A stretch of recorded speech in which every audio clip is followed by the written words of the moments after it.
start to turn the tide of your emotions around. Happy women always find a way to get in a good laugh. I'm Dominique Sachse, and welcome to today's video. As you know, this is a platform for women in their prime to look, feel, and be their best. We all need to wake up every morning with a sense of purpose, and we can have overall purpose, or we could even have daily purpose.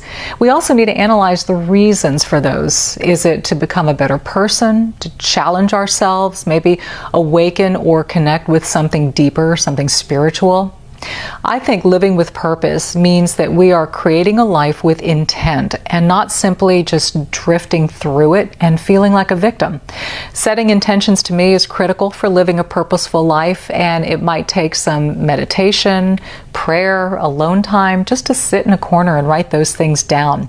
I like to look at my purpose list and the reasons behind it and what I want to accomplish.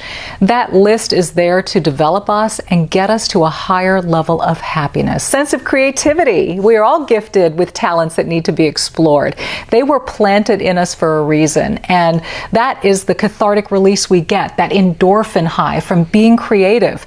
If you feel far removed from that person or that place, reflect on what you loved to do as a little girl or what you're drawn to now as an adult. Spiritual connection. Have you noticed how much of a release there is when you connect with God? I mean, if you practice prayer throughout the day, give thanks for the blessings in your life, and acknowledge those first and pray about the rest, what a mental and spiritual shift that is. It takes such a burden off of our shoulders, while at the same time we're taking charge and we're making adjustments where we need to. A belief in God isn't about giving it all up to Him, sitting back and then just hanging out and waiting. To me, it's releasing to Him what we can't control, and this year is all about that. Having faith in how and when things will turn out, and then, of course, accepting responsibility for our role and taking action in our lives. It's a beautiful relationship that's steeped in love, acceptance, and forgiveness to me, and that is where peace and joy originate. Rest comes in many forms. It could be a good night's sleep and prioritizing it. As mature women, we often have sleep saboteurs like hormones, stress, and maybe a snoring husband. Coveting a good night's rest and figuring out ways to get it are critical for happiness. Could be setting a sleep schedule and then sticking to it. Maybe better bedtime habits like not binge watching television until 1 o'clock in the morning or scrolling through the social media feed late at night. It could even be listening to meditative or prayer apps before bed just to get the mind in that zone. Could also mean adjusting hormones so that you're not waking up constantly at night.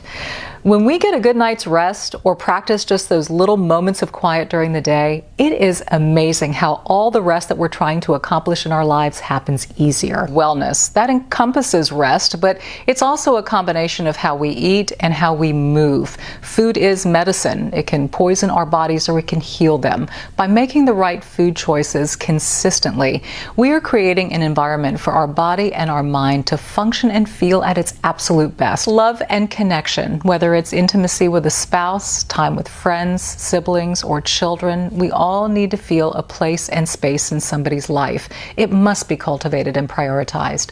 We hear such sad stories of people dying from broken hearts due to loneliness. We are created to be social beings, and happy women are those who feel connected to others. Also, all too often as the years go by, we stop prioritizing love and sexual connection with our partner. It can come from a loss of hormones, stress, or simply a loss of interest.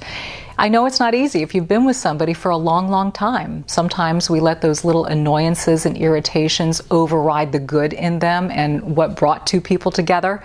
Sometimes that fake it till you make it approach actually works here. But the more we connect with that sense of pleasure, the more we desire it. It can mean digging deep with our spouse or partner, or if they're not willing or interested anymore, then it might mean asking some big long-term questions.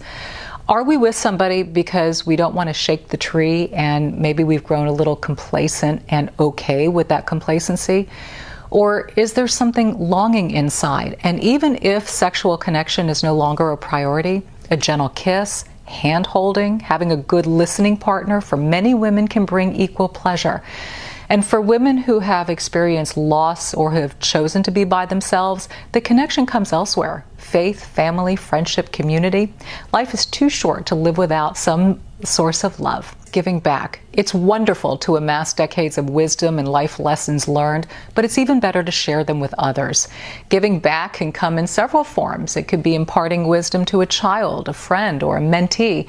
It could mean giving of your time and talents towards something meaningful to you, or making a charitable contribution. There's truth in that old expression, the gift is in the giving. I love looking for ways in my life to make it happen. Happiness to me is such a gift, whether as the receiver or the giver. Laughter. When we're happy, we smile and laugh. With such seriousness this year, I think everybody could use a little laughter, whether telling stories of the past with friends and laughing about treasured moments, or maybe watching a comedy show or Seinfeld. You know, something psychologically magical happens inside of us when we laugh. It reduces stress and cortisol levels, and it seems to make all of our cares go away, if even just for a moment. But a string of those moments together start to turn the tide of your emotions around. Happy women always find a way to get in a good laugh.